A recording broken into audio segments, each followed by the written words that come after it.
Hello and welcome to another episode of Our Story, 250 Years of the United States of America. Today's episode is pretty much all about the War of 1812. We'll be going through the timeline of this year, recounting the major and notable engagements, along with mentioning the passing of two signers that die this year, and the inauguration of James Madison for his second term in office as President of the United States. If this is your first time hearing the show, welcome aboard. I'm glad to have you, but it may be in your best interest to check out our 1812 episode to get the context needed for today. However, briefly, this ongoing war, known as the War of 1812, is comprised of the major factions of the American Indians, obviously the United States, and Great Britain, which is also entangled in a war in Europe with France. Last year, the United States declared war on Britain, driven by grievances over British naval blockades, the impressment of American sailors, and a desire to assert their sovereignty by challenging British influence in North America. The US has launched a campaign into British-controlled Canada to weaken the regional presence of Great Britain and to potentially expand American territory, and Britain has been responding by defending its interests and launching attacks on American coastal forts and cities. The Indian alliance, led by Tecumseh, has allied with the British to resist American westward expansion and is engaging in effective guerrilla campaigns against the United States forts in the Northwest and in the Great Lakes region. So the interests of these three factions, overall, is that the United States is looking to secure respect for its sovereignty and halt British interference. The Indians' goal is to preserve their lands and halt American encroachment into the frontier, as well as to push back forts and settlements deemed already to be too far west. And Britain's objective is to protect its North American territories and weaken American resolve, but they're not really seeking territorial conquest. It's against that chaotic backdrop that we find ourselves at the start of a new year, so without further ado, let's get into the episode.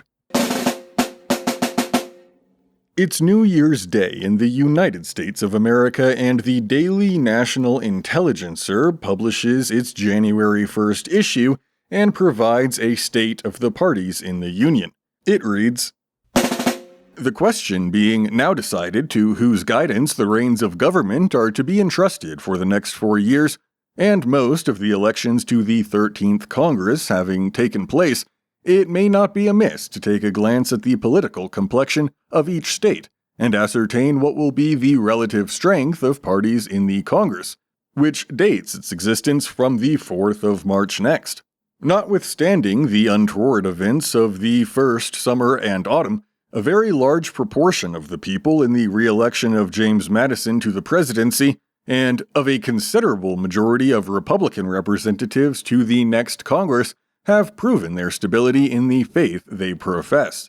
Like the oak tree of its forests, the nation will derive additional strength and vigor from the influence of the adverse winds which prostrate everything around it. The elections for representatives to the 13th Congress have already taken place in 15 out of the 18 states composing the Union, and from the remainder we have data such as to enable us to estimate with tolerable accuracy what will be the general result. That result, combined with the re-election of our present Chief Magistrate and the decidedly Republican character of the Senate, is auspicious to the permanence and efficacy of Republican government and affords, under all the circumstances, real cause for exultation. Alright, moving ahead to January 9th, Great Britain formally declares war on the United States, though this doesn't really change too much as the two nations have been at war for about 6 months already. On the 13th, John Armstrong replaces William Eustis as the Secretary of War in Madison's administration after Eustis has proved unready to coordinate the massive mobilization still currently underway.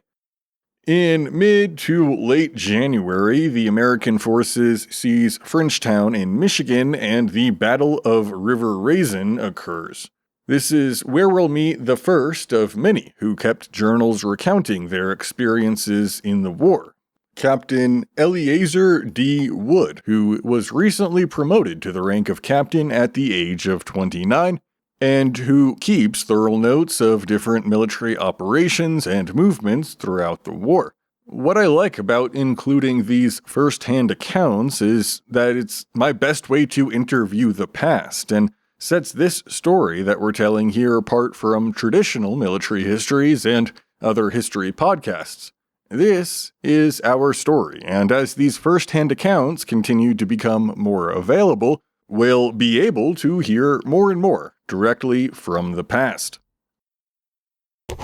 About the 15th of January, intelligence was brought to the camp that General Winchester had already arrived at the rapids, and that he intended advancing immediately to the River Raisin. This news, for a moment, paralyzed the army, or at least this reflecting part of it. General Harrison was astonished at the imprudence and inconsistency of such a step which, if carried into effect, could be viewed in no other light than as intended with inevitable destruction to the corps.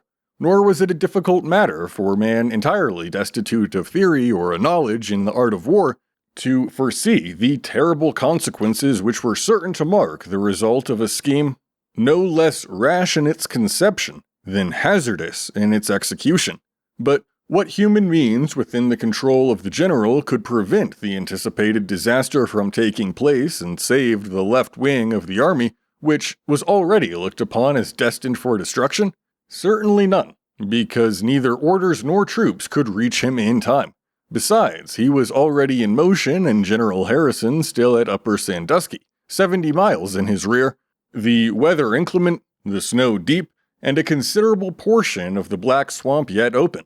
What could a Turin or a Eugene have done, under such a pressure of embarrassing circumstances, more than Harrison did? He directed General Leftwich to put his brigade in motion for the rapids, mounted his horse, and started for Lower Sandusky, whence he took a part of General Perkins' brigade and pushed with all possible expedition for the River Raisin. General Proctor had posted a small party at the River Raisin to watch our motions and cooperate with the Indians in their predatory incursions upon our frontier. General Winchester arrived at the River Raisin and attacked this picket on the 18th of January. A few were killed, some prisoners were taken, and the rest driven off. Thus had the left wing become the van, fought a battle, gained a victory, covered itself with glory, and all at very little expense too. But the temerity of an insult thus offered in the very teeth of the enemy was not long to go unpunished, and the very authors of it were the ill-fated creatures who were to receive the chastisement due to the folly and rashness of their conduct. However, elated with this flush of success, the troops were permitted to select for themselves such quarters as pleased and suited them best in the village on the west side of the river, whilst the general posted himself on the east. Not the least regard was paid to order or regularity in the quartering of the men. No fortifications were erected nor any information obtained of the enemy or what he was about, although but 20 miles distant. Having obtained the necessary information of the strength and manner in which General Winchester's corps was quartered, for it was not encamped, on the morning of the 22nd of January at break of day, the enemy approached and commenced a most furious attack upon the right with cannon and musketry, whilst the Indians advanced upon the ice in the river and separated at once the general from his troops, of which he was never able afterward to take command, nor to join until he met with them in captivity. The troops on the right, which were first attacked, attempted to change their position, in doing which they were thrown into confusion and mostly very soon captured. The left, consisting of about 500 men under Major Madison, conducted much better. They were posted behind some old pickets which served them as a breastwork, and which enabled them to maintain their position till 10 or 11 o'clock in the forenoon, when, having entirely exhausted their ammunition, they were compelled to lay down their arms and submit to the indignities of an Englishman and the cruelties of a savage. The enemy suffered much on this occasion and perhaps may with propriety be said to have paid dear for the laurels of the 22nd of January, which, by the inhuman and barbarous treatment of his prisoners, were withered in his brow ere he could leave the crimsoned plain on which they seemed ultimately gathered. How many of our troops were killed and wounded in this engagement has never been correctly ascertained, but the loss is supposed to have been very great for the number in battle. The dead were left lying as they fell and have never been buried to this day, and such of the wounded as were not tomahawked upon the field were put into houses and Indians furnished as attendants, who, on receiving a large quantity of whiskey from General Proctor as a sign of approbation, set fire to the whole of them, and, in one volume of flame, sent their contents all to heaven.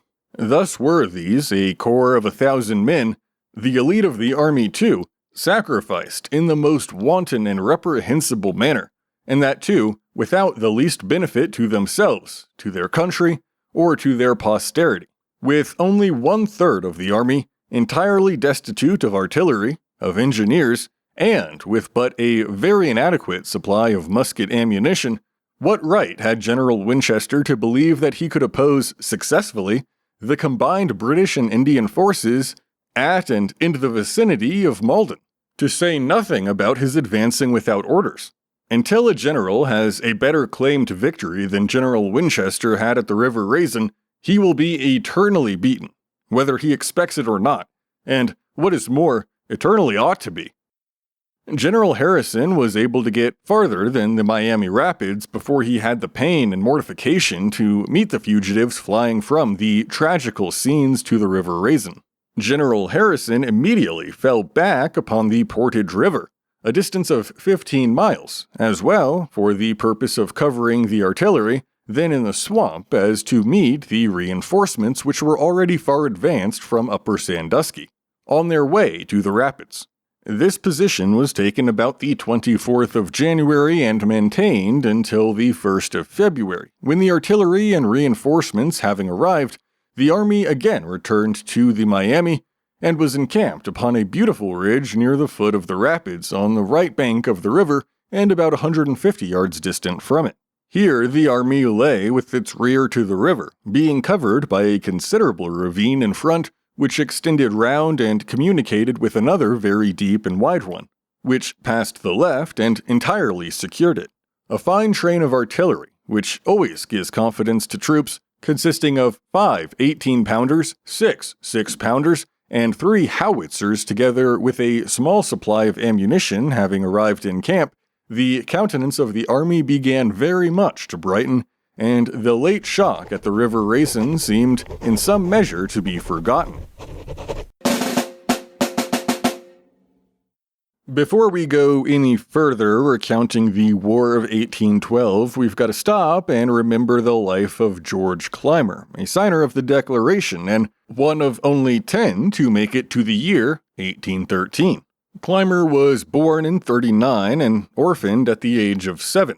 He was raised in Woodford and had no formal education, although he apparently read voraciously. Although his uncle was both a founder and the first treasurer of the college which later became known as the University of Pennsylvania, Clymer did not attend the school, instead working from the age of 14, and at the age of 20 established a trading firm.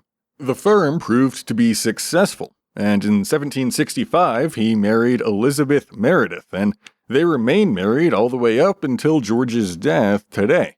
At the same time that Clymer was becoming more and more militant in his opposition to Britain's increasing control over trade in the 1760s, he joined the Proprietary Party, which advocated for active resistance. In 65, along with 400 of Philadelphia's merchants, he signed a non-importation agreement in response to the Stamp Act, and he helped organize a boycott of the even more restrictive Townshend Acts. He authored many broadsides and pamphlets, though always did so under pseudonyms, as was custom for the time, dissenting from British rule. In 69, he was elected to the Philadelphia Common Council, serving the next 6 years. In 72, he was appointed Justice of the Peace, and again, for the next 2 years. A very important position. It was the panel from which the judges were chosen. In 74, he was appointed as Associate Justice of the City Court, and all this despite not being a lawyer. Against the backdrop of heavy fighting in and around New York, Clymer's efforts were devoted to all aspects of the mobilization for war: enlistment, munitions, fortifications, ammunition, gunpowder, especially the production of saltpeter, a crucial ingredient in such powder. He was elected to the new Provincial Assembly in May of 76 as a radical candidate of a radical party, with a new committee rewriting the instructions to the delegates to Congress, removing the prohibition of voting for independence. Ironically, even when independence was voted for on July 2nd, the Pennsylvania delegation voted for independence by the slimmest majority, with several members absent. Clymer, along with several others, was elected a member of a new delegation at the Pennsylvania Constitutional Convention on July 20th, and they immediately signed the so-called engrossed document, which had been left open for that exact purpose. He served in the Continental Congress first from 76 to 77 and went to Saratoga and Ticonderoga, and was instrumental in focusing Congress' attention on matters of supply and, even more importantly, the deplorable plight of the wounded and sick Continentals. In his attention to the hospital administration, he demonstrated his attention to the mundane and even the boring but vital issues of procurement and supply, factors essential to a working army. He subsequently served on similar committees, frequently as an investigator in the field, covering army supply, hospital conditions, Indian affairs, frontier defenses, and ultimately national finance. Clymer removed his family to a farm in Chester, south of Philadelphia, and as the city was vulnerable to attack by the British, he would take his horse late in the afternoon to make the 25-mile ride to spend the night with his family, leaving again at dawn to head back to the city. Once the British abandoned Philadelphia in the summer of 78, Clymer returned with his family. He again served in Congress before leaving in late 1782 and moved his family to a home near Princeton and officially retired, though it didn't last long. By 84, he had moved back to Philadelphia, re-entering the political fray with an appointment to the Standing Commercial Committee of 13, and then was elected to be a delegate to the Constitutional Convention of 1787, where he was a strong voice for a powerful, centralized national government. It was immediately following the convention, in the final moments before adjournment of the Pennsylvania State Assembly, that he helped push through enabling legislation for a state ratifying convention, and that made it where Pennsylvania could quickly become the second state to ratify the new constitution, which provided an enormous impetus for the remaining states to follow suit. Clymer proved to be an unwavering Federalist and a supporter of President Washington. He pressed for measures to strengthen the finances of the new government, such as high duties on imports, the assumption of the war debt, and the Bank of the United States, as well as the controversial liquor excise tax. He attempted to retire again, but in 96, Washington called him back from his private life and appointed him one of 3 commissioners to negotiate a new treaty with the Creek and Seminole Indians in Georgia. After negotiating the treaty, Clymer again returned to private life, but was far from permanently retiring, because in 1803, at the age of 64, he became the president of the newly chartered Philadelphia Bank, and helped found the new Pennsylvania Academy of Fine Arts in 1805, serving as a president for both, until his death at the age of 73. Today, January 23rd of 1813. He is soon laid to rest in a Quaker burial ground near Trenton. February 22nd sees 2 notable battles. One is between the USS Hornet and the HMS Peacock off the coast of South America. In the brief engagement, Commandant James Lawrence is able to sink the HMS Peacock in about 15 minutes, another naval victory for the United States. The second battle to take place the same day is known as the Battle of Second Ogdensburg. British troops and Canadian militia crossed the frozen St. Lawrence River to attack the city of Ogdensburg, and the British attack in two columns, with one attacking the western section of the city and another attacking the center. The western approach is quickly routed by the Americans, while the eastern approach successfully reaches the American garrison, and Captain Benjamin Forsyth rejects the British call for surrender, but being outnumbered by the British ultimately retreats. Now, this is a big blow, as Ogdensburg functions as a base for Forsyth to lead raids and forays into British Canada, and after this victory, Ogdensburg is not occupied by American troops for the remainder of the war. Another avenue to the north, successfully blocked. Now, on March 4th, James Madison is inaugurated for his second term as president, and naturally his address is about the ongoing war. It's interesting to note not just the similarities to his address to Congress before war was declared, but also some of the differences as he's cleaned up the information for popular appeal. Let's hear from him now. As the war was just in its origin, and necessary and noble in its objects, we can reflect with a proud satisfaction that in carrying it on no principle of justice or honor, no usage of civilized nations, no precept of courtesy or humility have been infringed. The war has been waged on our part with scrupulous regard to all these obligations, and in a spirit of liberality which was never surpassed. How little has been the effect of this example on the conduct of the enemy! They have retained as prisoner of war citizens of the United States not liable to be so considered under the usages of war. They have refused to consider as prisoners of war and threatened to punish as traitors and deserters persons immigrating without restraint to the United States, incorporated by naturalization into our political family, and fighting under the authority of their adopted country in open and honorable war for the maintenance of its rights and safety.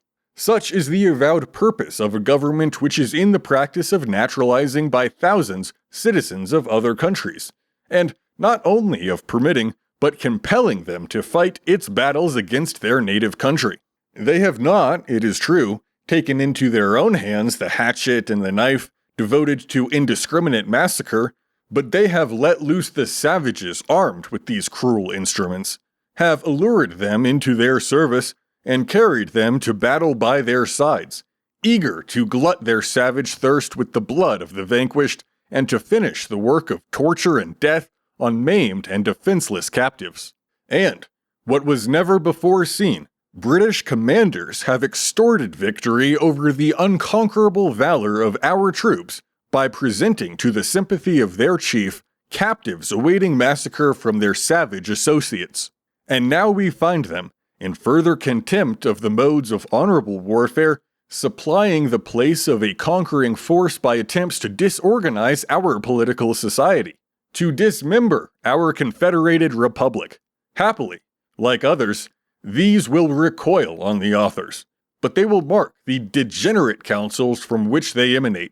And if they did not belong to a sense of unexampled inconsistencies, might excite the greater wonder as proceeding from a government which founded the very war in which it has been so long engaged on a charge against the disorganizing and insurrectional policy of its adversary. To render the justice of the war on our part the more conspicuous, the reluctance to commence it was followed by the earliest and strongest manifestations of a disposition to arrest its progress. The sword was scarcely out of the scabbard before the enemy was apprised of the reasonable terms on which it would be resheathed. Still, more precise advances were repeated, and have been received in spirit forbidding every reliance not placed on the military resources of the nation. These resources are amply sufficient to bring the war to an honorable issue. Our nation is, in number, more than half that of the British Isles. It is composed of a brave, a free, a virtuous, and an intelligent people. Our country abounds in the necessaries, the arts, and the comforts of life. A general prosperity is visible in the public countenance. The means employed by the British cabinet to undermine it have recoiled on themselves, have given to our national faculties a more rapid development, and draining or diverting the precious metals from British circulation and British vaults have poured them into those of the United States. It is a propitious consideration that an unavoidable war should have found this seasonable facility for the contributions required to support it. When the public voice called for war, all knew, and still know, that without them it could not be carried on through the period which it might last, and the patriotism, the good sense, and the manly spirit of our fellow citizens are pledges for the cheerfulness with which they will bear each his share of the common burden. By the end of March, Admiral Oliver H. Perry is placed in command of the Lake Erie area and is tasked with creating and establishing a fleet that can challenge British control.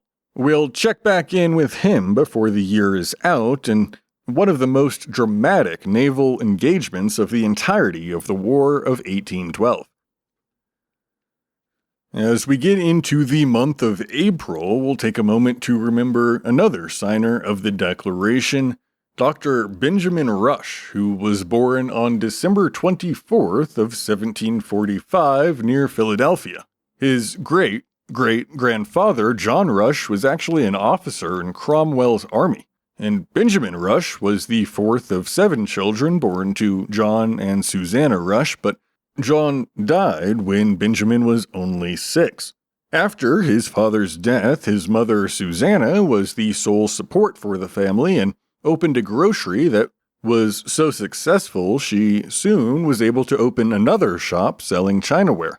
At the age of 9, Benjamin was sent to Nottingham Academy in Maryland, run by his uncle Samuel Finley, who later became president of the College of New Jersey, which is now Princeton.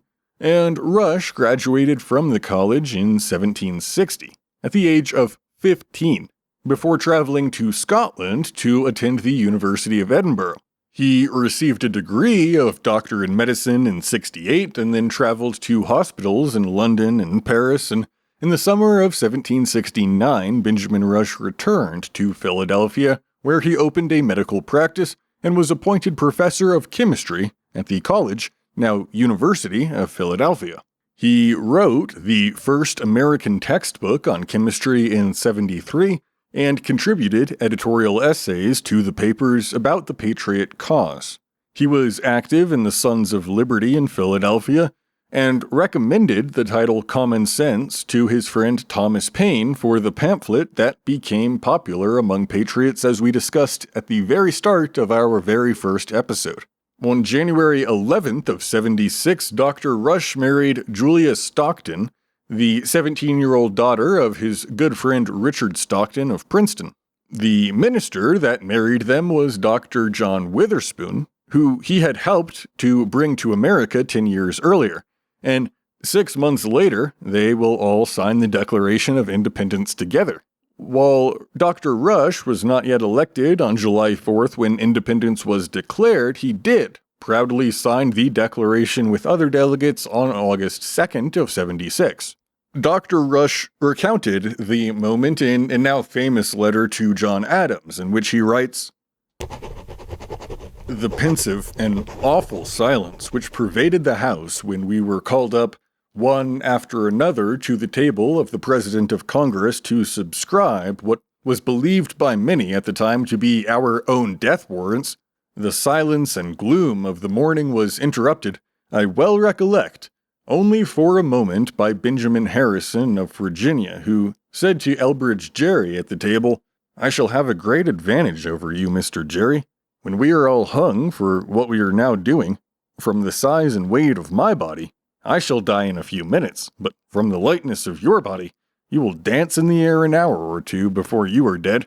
This speech procured a transient smile, but it was soon succeeded by the solemnity with which the whole business was conducted. Dr. Benjamin Rush was the only signer to travel with the Continental Army as a doctor. Rush experienced firsthand the real war while engaged in battle and treating the horrible wounds inflicted on the soldiers. He was actually with the Army on December 24th of 1776 and there spent time with General George Washington. That's the day before Washington crossed the Delaware for those playing at home. Rush later wrote of the meeting, "I spent a night at a farmhouse near to him and the next morning passed near an hour with him in private. He appeared much depressed, and lamented the ragged and dissolving state of his army in affecting terms. I gave him assurance of the disposition of Congress to support him, and while I was talking to him, I observed him to play with his pen and ink upon several pieces of paper. One fell upon the floor near my feet. I was struck with the inscription upon it. It was 'Victory or Death.' The next day I had reason to believe that in my interview with Washington that he had been meditating his attack on the Hessians, for I found that the countersign of his troops at Trenton was 'Victory or Death.'" In April of 77, Dr. Rush was appointed Surgeon General of the Continental Army, and in July of the same year he was made Physician General, for which he would take no pay. He was with the Army at Trenton, Princeton, and Brandywine, and cared for the wounded at all three battles. After his term in Congress, he resumed the practice of medicine and was a founder of the Pennsylvania Hospital in Philadelphia. Rush became president of the Philadelphia Medical Society, established the first free medical clinic for the poor, and continued to teach medicine at the College of Pennsylvania. In '89, Rush wrote in Philadelphia newspapers in favor of adopting the new Constitution, and he was elected to the Pennsylvania Convention for the adoption of the federal Constitution. Later, he was appointed Treasurer of the United States Mint under President John Adams and served from '97 right up until his passing in that role. Finally, Rush was responsible for bringing John Adams and Thomas Jefferson back together after their bitter election, and was always a good friend and correspondent to both. Adams characterized Rush after their first meeting as an elegant, ingenious body, a sprightly, pretty fellow, and too much of a talker to be a deep thinker. Elegant, not great. Serving the people of Philadelphia during a typhus epidemic, Dr. Benjamin Rush dies this April 19th at the age of 68 from typhus fever. Thomas Jefferson soon writes John Adams of their mutual friend's passing, saying that a better man than Rush could not have left us, more benevolent, more learned, a finer genius, or more honest.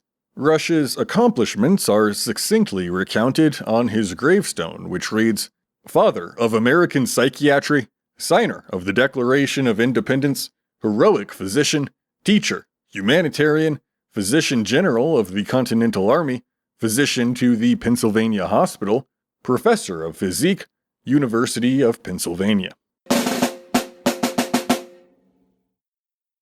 Alright, now back to the ongoing war. On April 27th, the ice has sufficiently cleared on Lake Ontario, and Americans are ready for their assured victory at Fort York, this being an early step in a plan to eventually take Kingston, the British naval hub on Lake Ontario. Commodore Isaac Chauncey takes his schooners, with a man that we've spoken about before but has since received a promotion, Brigadier General Zebulon Pike, to cross the lake from their post at Sackett's Harbor to York. Americans land west of York on the 27th of April and meet enemy fire. With the help of Chauncey's guns, American forces led by Pike are able to beat back the Indian forces that are barraging them with bullets as they come ashore. Once the Americans are in control of the beachhead, Chauncey's ships bombard the battery and the fort west of the town of York, and Pike moves into position with his troops. Pike drives back the British militia and regulars who desperately rally to hold their ground, but soon, the British General Sheaffe soon realizes that his men are outnumbered and overwhelmed by both land and water, and that their only real choice is death or surrender. Sheaffe orders his men to retreat east and leaves local militia to determine the conditions for a surrender. Now, this event seems like a pretty clean win, but it's not. As Sheaffe's men leave Fort York, they light their abandoned supplies on fire to keep the valuable gunpowder out of the hands of the invading Americans. This fire spreads and eventually meets a magazine containing hundreds of barrels of gunpowder that sets off a devastating explosion. Americans, unaware of the danger that they are in, are rounding up prisoners near the fort and are devastated by the explosion, which throws debris through the air, wounding or killing over 200 Americans, and among the dead is General Pike. As is often the case in war, an action begets retaliation, which begets escalation and retaliation.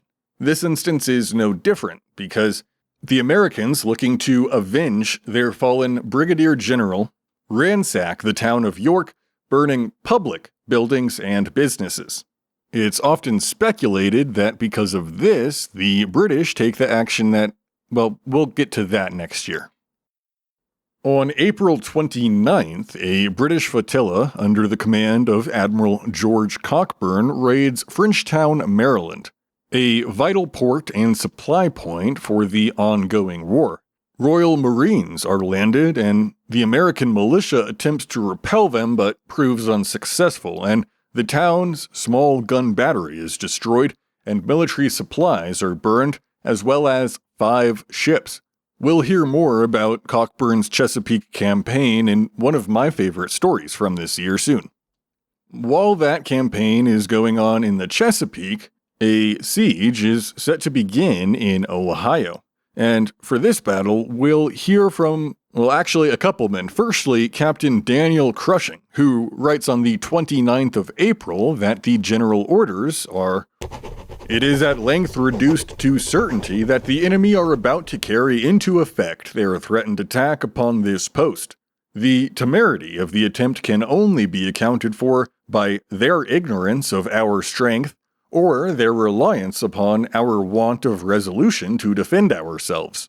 The general is confident that, in both, they will be woefully disappointed.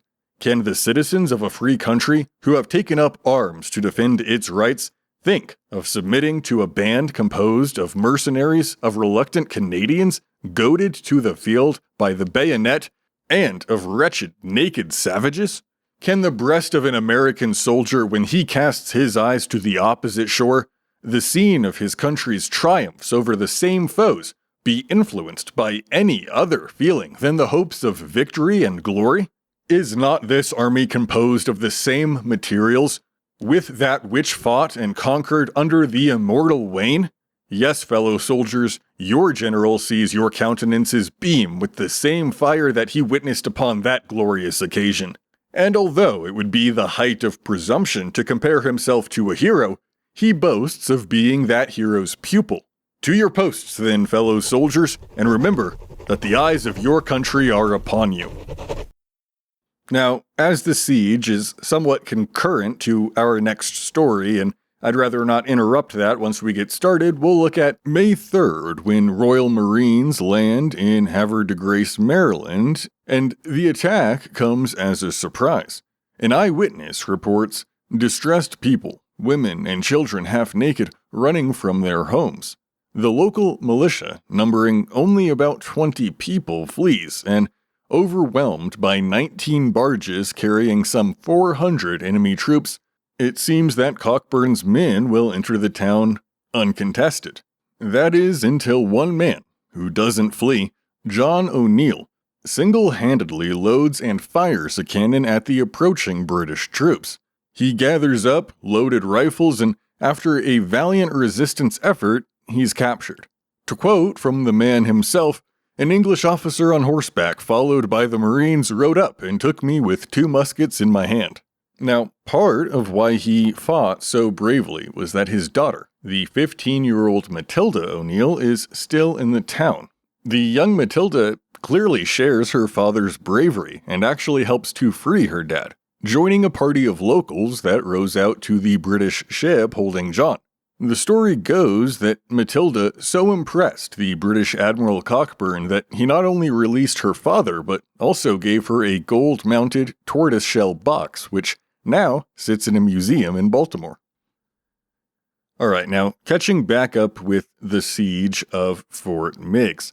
We'll hear first from Captain Wood as he describes some of the preparations that take place with the enemy within sight. Orders had been previously given in the forepart of the day for the troops to continue at work all night in the trenches, but they had progressed most rapidly through the day, and the night being a very bad one, it was thought that more labor might be accomplished the next day by letting the men rest than by keeping them all night at work. Never did men behave better on any similar occasion than did ours on this. The Indians had now become extremely troublesome. There was not a stump, bush, or log within musket shot of the camp, but what shielded its man, and some of them 2 or 3. Unfortunately, we had not been able to clear the wood away to a sufficient distance on our left, of which circumstance those demons of the forest very readily availed themselves, and instead of remaining idle at the foot of the trees, they bounced into their tops with as much agility and dexterity as if they had been taught it from their infancy. And from those elevated stations poured down into our camp prodigious showers of musketry. But the distance being so great, out of the numerous quantity of balls received in camp, but very few took effect. Many of the men, however, were wounded and rendered incapable of performing duty for some time. This ethereal annoyance from the Indians certainly served as a source of great stimulus to the militia in camp, for notwithstanding their prompt obedience to orders and attention to duty, yet their movements were very much accelerated by it, as will always be found the case whenever musketry is brisk about their ears.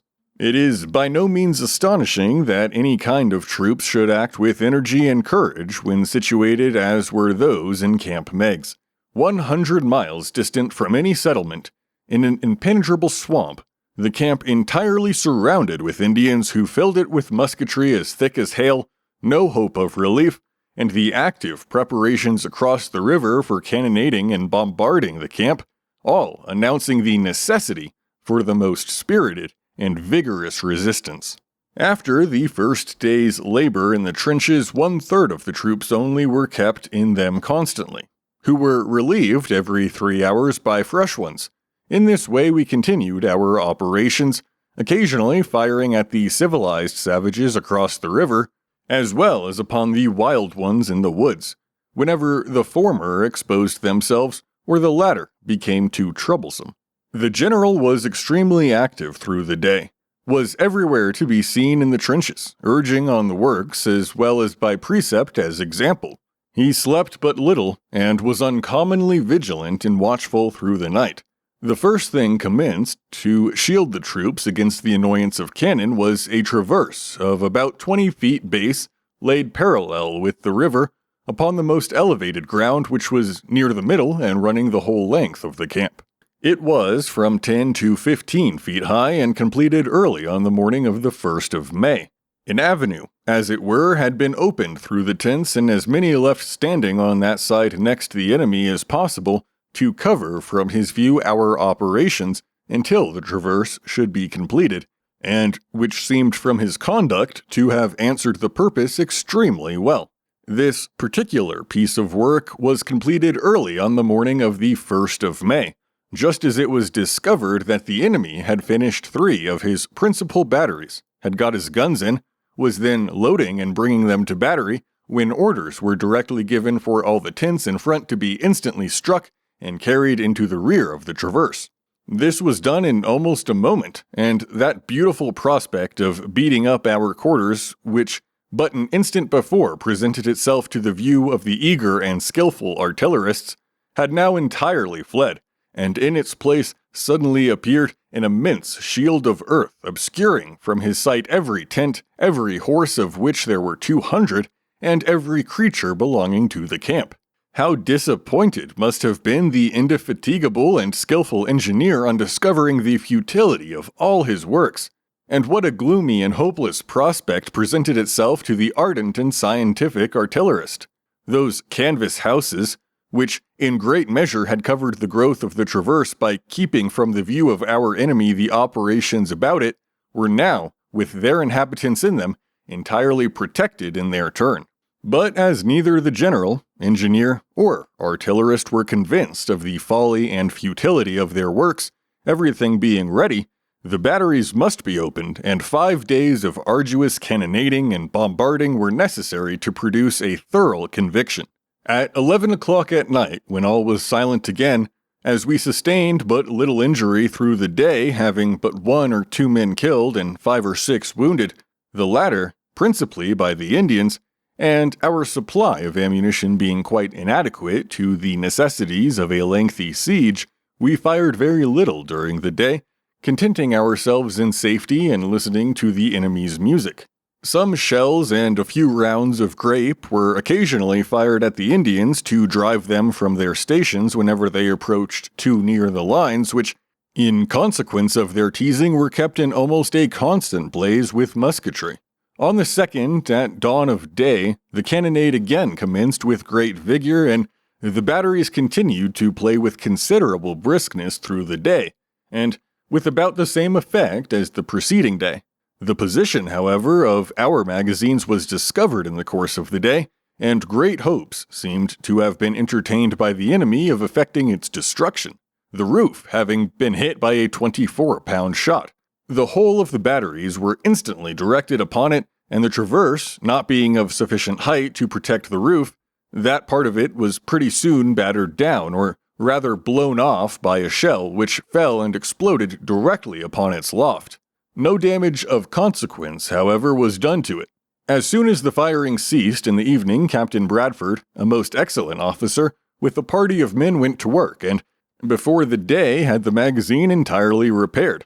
Its loft had been covered with 2 tier of large timbers, with plenty of rawhides placed between them, so as to prevent the fire from falling down into the magazine in case of shells lighting upon it. In course of the 3rd day we had 2 or 3 dragoons killed, several slightly touched, and a number of horses killed. In fact, it seemed to have been particularly an unfortunate day for the cavalry.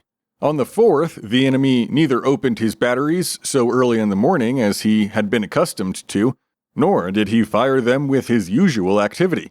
The fire, though somewhat lively in the morning, grew less so through the day, until toward evening when it became quite dull, and everything about the batteries appeared as if the enemy were convinced that their labor was entirely lost, and that a farther prosecution of the attack from that side of the river would only be attended with an immense waste of powder and ball, and ultimately prove of no avail. Alright, so for now, Fort Meigs is relatively safe, though constant bombardment and the occasional death and injury at the camp, the earthworks, which give the fort its name of Prairie Dog Town, are largely effective. 4 days into the siege, nothing too major has occurred. However, things do take a turn on the 5th day, and we'll pick back up from Captain Wood now.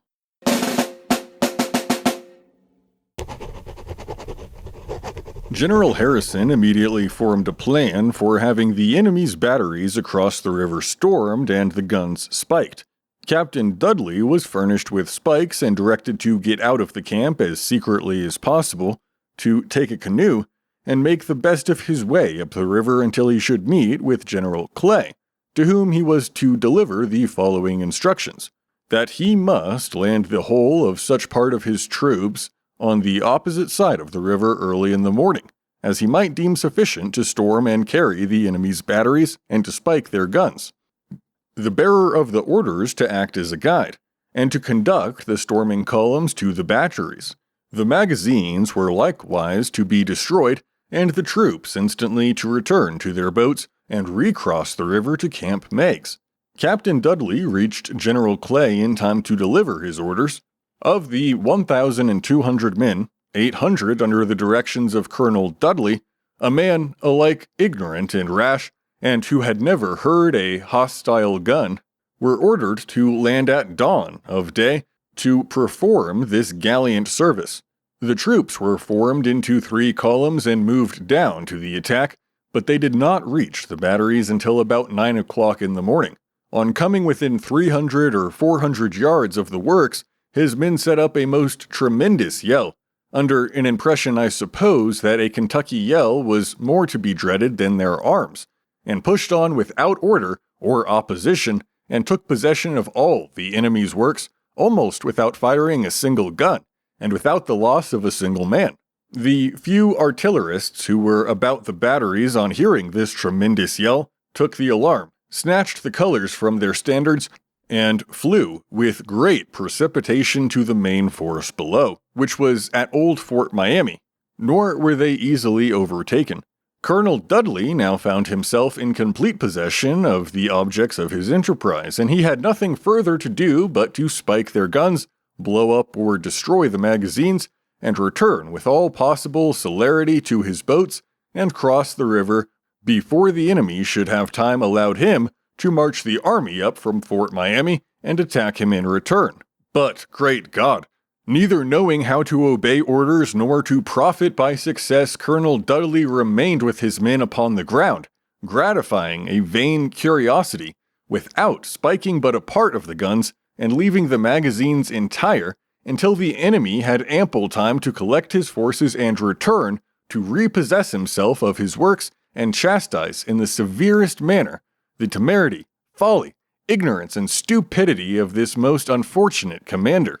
Yes, it seemed as if those miserable creatures were only waiting upon the theater of their success and glory for the enemy to be fully prepared to take ample revenge.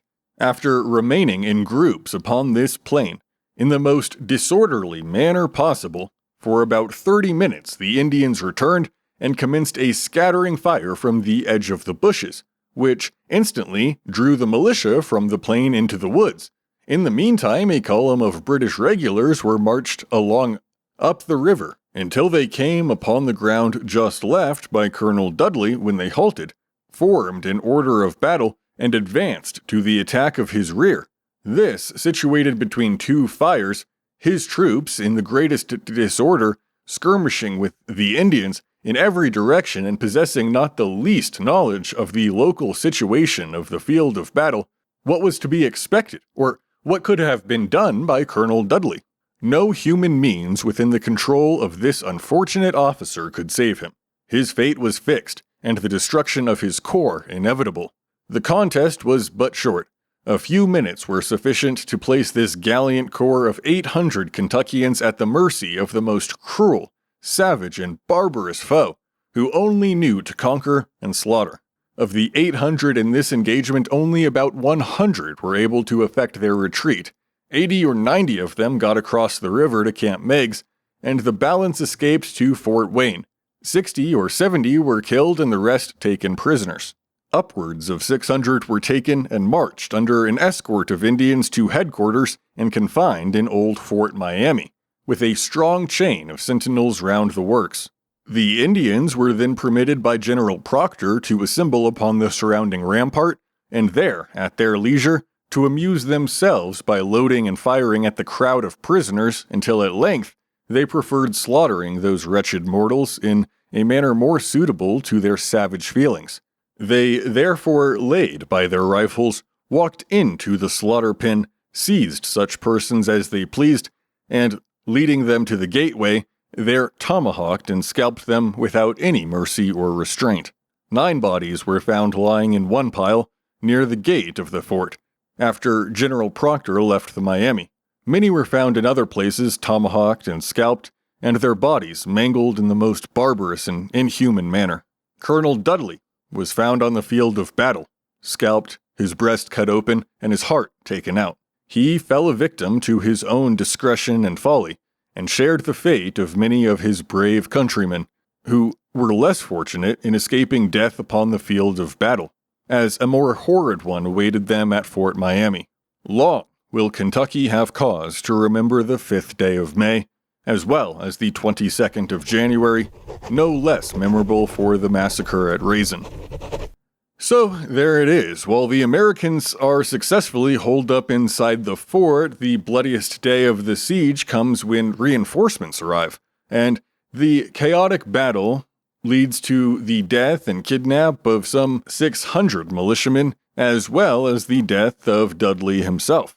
For a bit of contrast, we'll look at the general orders issued at Camp Meigs on the 6th of May. The general cannot pass by the opportunity which the events of yesterday afforded of expressing to the troops his high sense of the distinguished valor which they manifested in each of the 3 severe conflicts in which they were engaged. The attack made by the Indians on the left flank was repelled by Captain Nearing's company, Major Alexander's volunteers, and the Kentucky militia in the most gallant manner. Colonel Miller and Major Todd with the detachment of the 19th Regiment in Croghan's and Bradford's company of the 17th, and Major Alexander with the volunteers attacked the enemy batteries on the right flank, carried them, drove off a superior force of the enemy, and killed or took prisoners the greater part of the 2 best companies in the British service. Before the attack was made on this side, the general had ordered one on the enemy's batteries on the opposite shore by the Kentucky militia. This was executed under the orders of Colonel Dudley at the head of about 800 men with great gallantry. The 4 batteries were stormed, all the guns but one spiked, and every object that the general had intended affected. It is truly painful to reflect that this operation so eminently successful in the commencement should have been brought to an unfortunate issue. By temerity and disobedience of our troops, the possessing the batteries and destroying the cannon was the sole object of this enterprise, and having done so, the troops should have returned to their boats, which they could have all reached safely. This, however, was not done. They remained upon the ground scattered and disordered, suffered a feigned skirmishing to draw them into the woods beyond the cover of our batteries, where they were surrounded by the enemy, and the greater part made prisoners. Such are the terrible effects of disobedience and inattention, and that fatal confidence which is so apt to prevail with militia upon a success. Upon the whole, however, the events of yesterday were highly honorable to the American arms and promises a most successful termination to the siege. We have within the lines more troops than are sufficient to man them. A larger number would be in the way. We are provided with every necessary. The general has ascertained that the number of regular troops with the enemy are really contemptible. 9/10 of his force are Indian and Canadian militia, who are the worst in the world.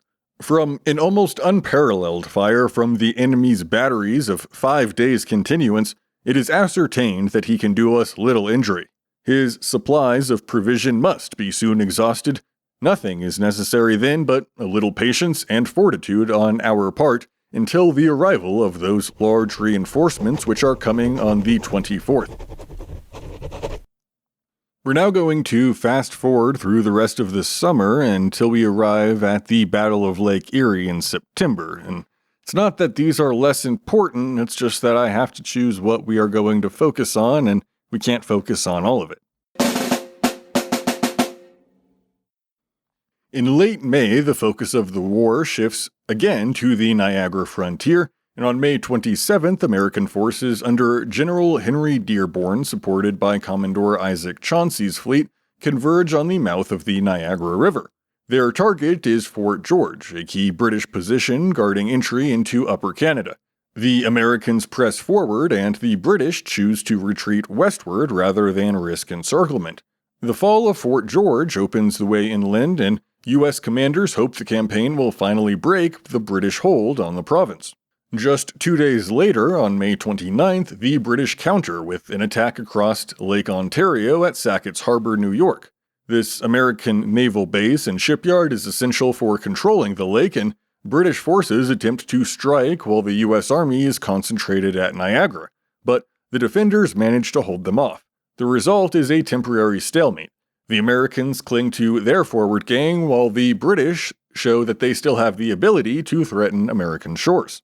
At sea, preparations in late May lead to the June 1st clash outside Boston Harbor when HMS Shannon intercepts the USS Chesapeake.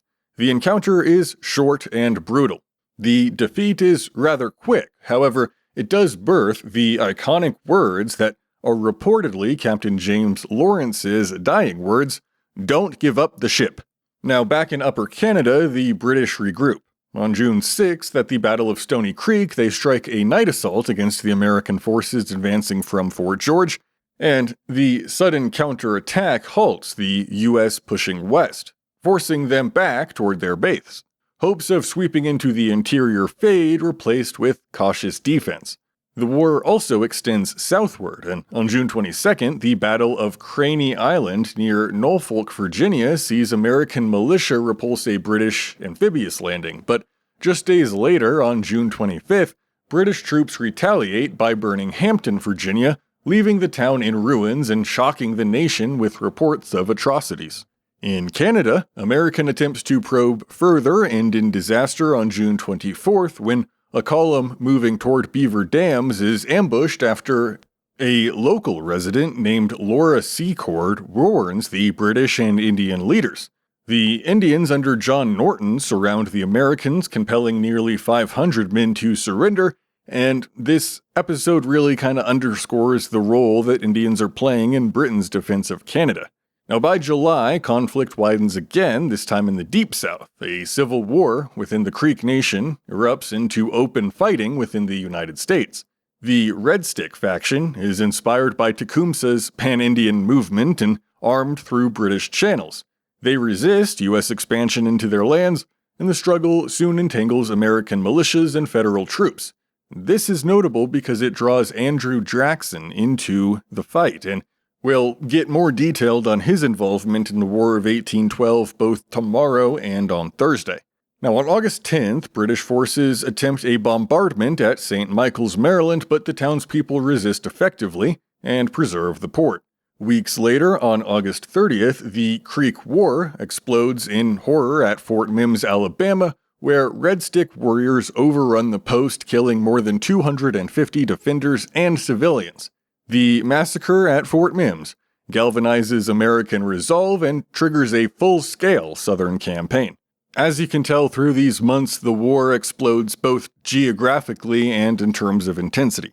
From Canada to the Atlantic coast to the Creek frontier, and every theater now demands men, ships, resources, and each battle reshapes both strategy and motivation for what is becoming a nationwide struggle.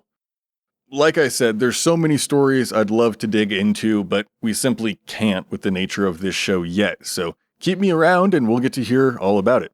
Now, have you ever wondered where the nickname Uncle Sam comes from?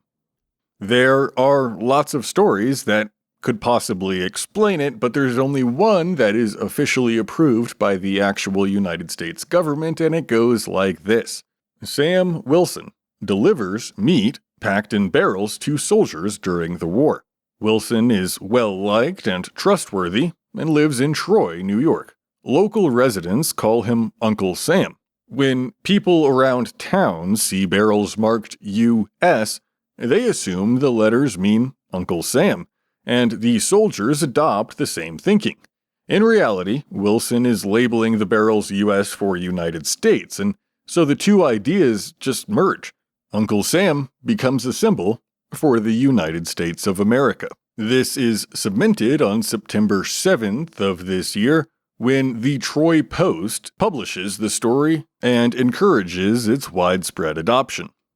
Alright, now back in March, we mentioned that Admiral Oliver H. Perry was placed in command of the Lake Erie area. His only real defense to protect his growing fleet is a sandbar defended by American cannons that prevents the British ships from destroying the new American squadron. The British, however, abandoned their blockade back in July due to the poor weather and looming shortages of supplies, and as they withdrew, the newly constructed American squadron slowly traversed the sandbar and moved toward Put-in Bay. All of that brings us to today, September 10th, when The American squadron spots the British vessels, hoists their anchors, and departs put in bay to meet their British foe. While the British ships are equipped with longer-range cannons, they lack the total firepower of the American vessels, so Perry orders his two largest ships, the USS Niagara and the Lawrence, to set full sail and proceed directly toward the British line to compensate for the lack of range. To rally his men, Perry flies a flag with a recently coined phrase, "Don't give up the ship," this clearly being a reference to the USS Chesapeake that we mentioned earlier. Now, Perry's flagship is the Lawrence, which is conspicuous as it sails to close the distance between the British ships and their own cannons. However, the captain of the Niagara is less keen on charging directly to the British ships and therefore freezes and leaves Perry to charge into the British line alone. Without the aid of the smaller American gunboats, Perry is able to close the gap between his vessel and the already engaged British, and despite the maneuvering, the cannons aboard the Lawrence do not have the destructive effect that Perry had planned, at least not by themselves. So as a result, the Lawrence comes under direct fire from two British vessels who make quick work of Perry's ship, and it's only after the last cannon is rendered unusable that Perry departs the now destroyed Lawrence on a small rowboat and actually transfers his flag onto the Niagara. Now, he intends to continue the fight. However, the British vessels believe that Perry went to the Niagara in order to make a retreat. Once Perry's on board, and with a favorable wind, the Americans sail again directly toward the British line and open fire to, this time, significant effect. Two British vessels previously entangled in their rigging during the entanglement with the Lawrence only managed to break free after the American squadron utterly decimates the British flotilla. The two largest British ships, the HMS Detroit and Queen Charlotte, are surrendered, and Lake Erie is now under American control. Facing the naval supremacy, the British also withdraw their forces from Fort Detroit, and the lake will remain in American hands for the remainder of the war. Now, the absolute scale of this naval engagement is hard to fathom, so the paintings that are from this event are incredible. So make sure you check out those paintings. We have a whole thread of them on our X today, and one of them is even the cover of this episode. Now, that British retreat of Fort Detroit is not organized with Tecumseh's approval. The British Army, led by Henry Proctor, hastily gathers their forces together and intends to leave the Indian allies to their own devices against the approaching Americans. Tecumseh sees this withdrawal as both cowardice and betrayal, as he's aware that the Indians alone will not be strong enough to fight against the oncoming Americans. Furthermore, Fort Detroit is seen as the last line of defense to Tecumseh, and as such, he pleads with the British General Proctor to stay, but to no avail. The British withdraw from the Michigan Territory, but they do bring the remaining Indians loyal to Tecumseh out of America and into Canada as they follow their supposed British allies. The retreat is pretty poorly organized, and much of the equipment that was used by the British is left behind for the Americans to capture. British soldiers receive only half of their standard food rations, and overall the morale is decreased on the way back to Canada. The army halts near the Thames River and makes camp. Now, early on October 5th, with the British soldiers making breakfast, fighting begins. The British soldiers form quickly, and General Harrison orders his mounted rifles to charge and breaks the British line. This rout inspires the other tired and weak units to flee or surrender, and General Proctor, along with approximately 250 of his men, flee the battlefield while the rest surrender. The battle, however, continues as the British withdraw. Tecumseh and his warriors alone face the Americans, and after seeing the British retreat, Tecumseh joins his warriors in what he likely knows will be a final stand. American cavalry charges Tecumseh's position to contain the Indian threat, while the rest of the army deals with the surrendering British and elements of the British army still fighting, but the cavalry charge is halted by a volley of musket fire along with the muddy swamp that bogs down the horses on their approach. There's a tense moment after this delay as the American forces begin to enter the swamp and Tecumseh's warriors are reloading. The fighting turns close quarters, muddy, and bloody. During this swampy fighting, Tecumseh is killed, and as soon as the word spreads amongst his Indian allies, they flee. With the death of Tecumseh, so dies his idea of a reborn Indian Confederacy built up of numerous Indian tribes. Now on October 7th, Andrew Jackson establishes camp at Fayetteville, Tennessee to recruit American forces to combat the Creeks in Alabama. Again, it's a topic we'll cover more in detail tomorrow. By late October, American commanders renew their push into Canada. On October 26th, they advance towards Montreal, aiming to strike the vital city from the south. At the Battle of Chateauguay, Canadian militia and Indian allies block their progress along the Chateauguay River.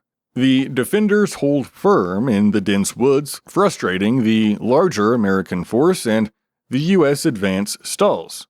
Hopes of seizing Montreal, like so many other hopes of seizing Canadian territory, begin to fade.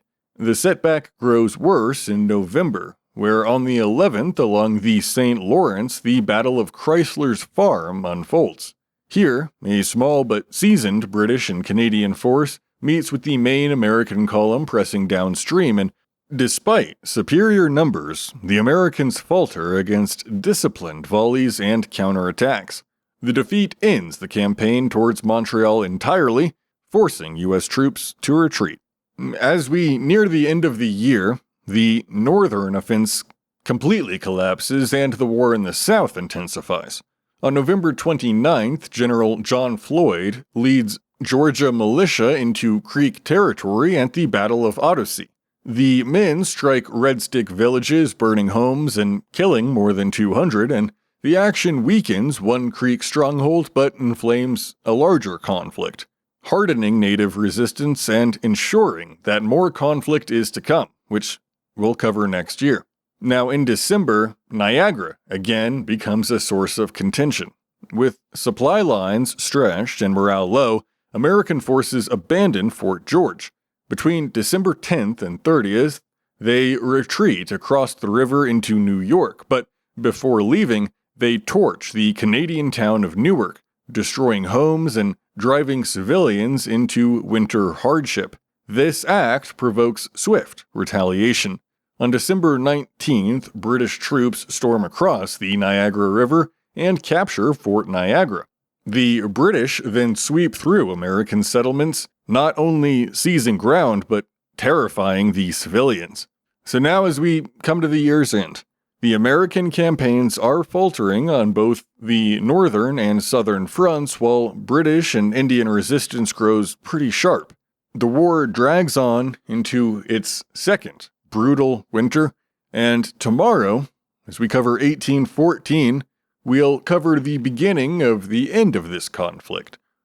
I could have easily recorded 10 hours on the year 1813, but that is not what we're trying to do with this show. It's a daily devotional giving you a little taste of American history from each year, and we're always selecting two main stories to focus on.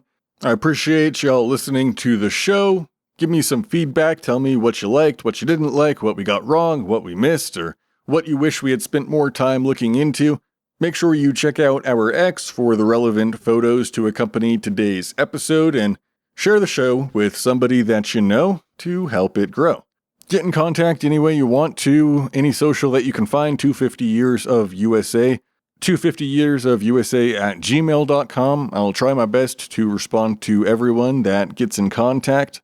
Until then, this has been Our Story, 250 Years of the United States of America, and as always, thanks for listening.